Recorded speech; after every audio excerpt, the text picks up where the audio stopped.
Hala, be. Ano yun? Pinusuan ng crush ko yung my day ko. Hala, we, patingin. Ayan, oo. Hala, be, limang heart. Anong ibig sabihin nun? Oo nga, no. Teka lang. Isa ka pupunta. Hoy.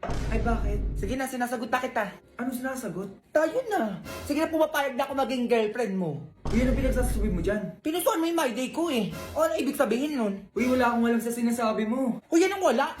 Alam mo, may gusto ka sa akin. Halata.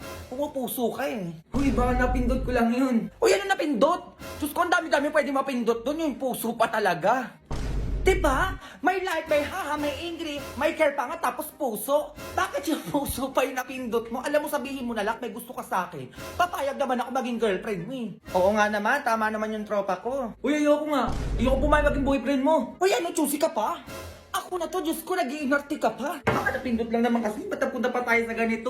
Alam mo, gumaganon pa siya, oh. Alam mo, wag mo na akong hintayin pa magwala dito, sinasabi ko sa'yo. Panindigan mo kung ano yung napindot mo. Eh, ganun ba yun? Oo, ganun yun. Kaya panindigan mo ko, Diyos ko, pinusuan mo eh. Ginusto mo yan.